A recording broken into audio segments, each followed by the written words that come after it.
Apakah mungkin Nabi Muhammad berani membuat hukum yang bertentangan dengan Al-Quran? Apakah berani melawan ketentuan Allah yang terdapat dalam Al-Quran? Nabi Muhammad, pikir friend. A'udzubillahi minasyaitonirrajim. Bismillahirrahmanirrahim. Innalladzina kadzabu biayatina wastakbaru anha la tukhattafu lahum abwabus samai wala yadkhulunal jannata hatta yalijal jamalu fi samil yadi wa kadzalika najil mujrimin. Sesungguhnya orang-orang yang mendustakan ayat-ayat kami dan menyombongkan diri terhadapnya sekali-sekali tidak akan dibukakan bagi mereka pintu-pintu langit, dan tidak pula mereka masuk surga hingga unta masuk ke lubang jarum. Demikian kami memberi pembalasan kepada orang-orang yang berbuat kejahatan. Substansi Al-Quran surat Al-A'raf ayat 40 ada 4. Pertama yakni mendustakan ayat-ayat Allah. Kedua, menyombongkan diri terhadapnya. Ketiga, tidak akan dibukakan pintu-pintu langit. Dan yang keempat, tidak akan masuk surga sampai ada unta masuk lubang jarum. Mari kita urai satu persatu secara detail agar kita tahu apa, siapa, dan bagaimana. Sehingga kedepannya kita berperilaku sesuai dengan Al-Quran. Yang pertama yakni mendustakan ayat-ayat Allah. Nomor 1, yakni orang yang tahu kebenaran Al-Quran tetapi sikap dan perilakunya memutarbalikkan kebenaran Al-Quran tersebut, atau boleh dibilang orang munafik.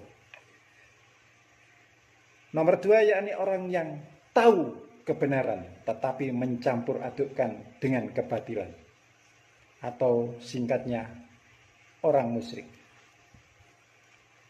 Yang ketiga yakni orang yang sengaja mengingkari kebenaran Al-Quran, yang disebut orang kafir. Dan yang keempat, orang yang tahu kebenaran Al-Quran tetapi dengan sengaja melanggar Al-Quran, atau yang disebut fasik.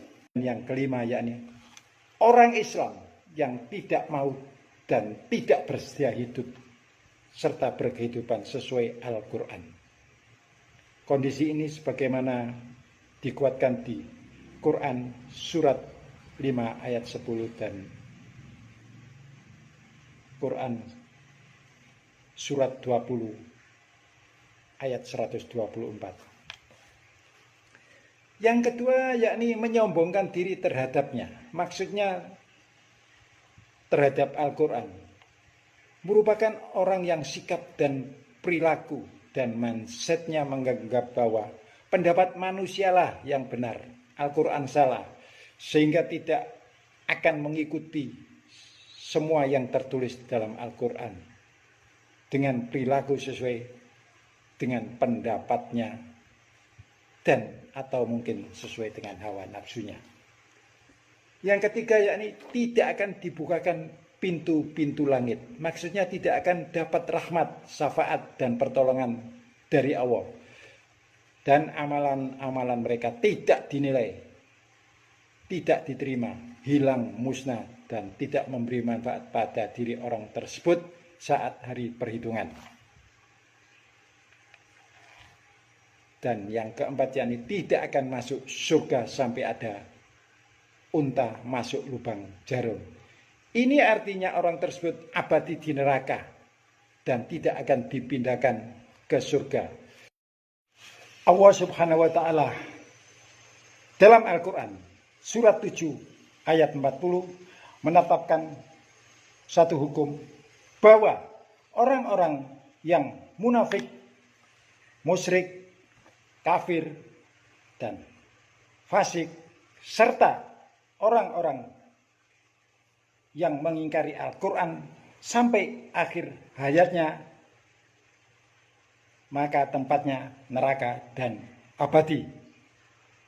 Sedangkan narasi yang telah terbangun di kalangan umat Islam secara mayoritas berfaham bahwa orang Islam yang telah bersyahadat meski tidak menjalankan sholat dan syariat agama Islam yang lain sampai akhir hidupnya, bahkan bermaksiat sepanjang umurnya,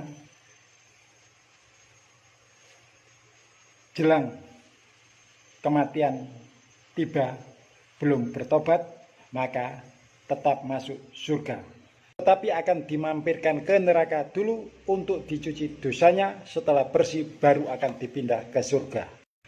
Narasi ini dibangun atau terbangun didasarkan pada hadis dari riwayat Bukhari dan Muslim nomor 270.221.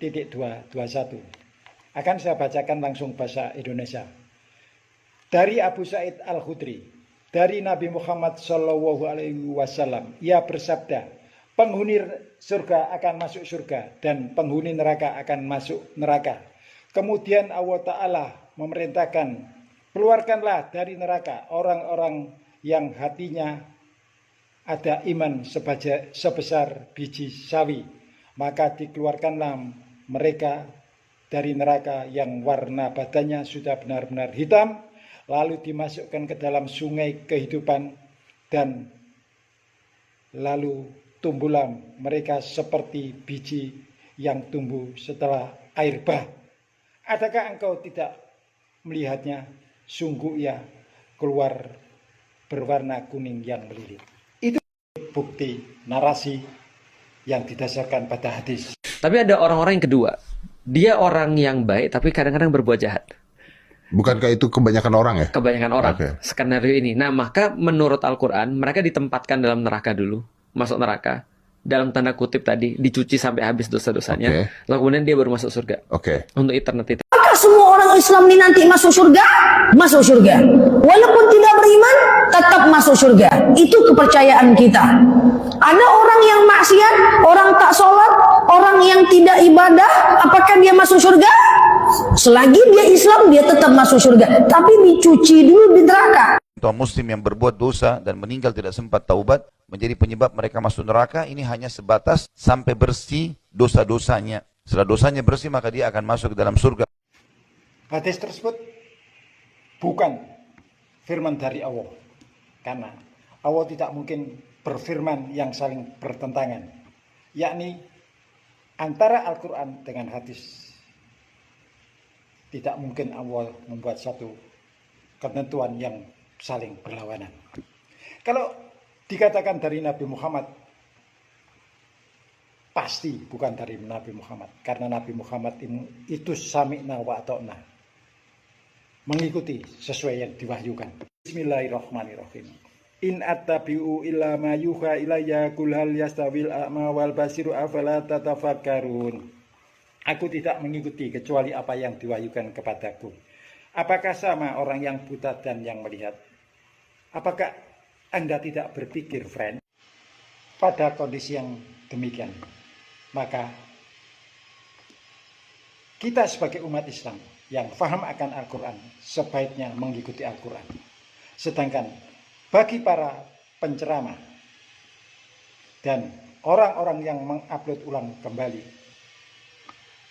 tentang kajian Islam, pertama, berhati-hatilah untuk penceramah apapun manhaj dan ormas Islamnya.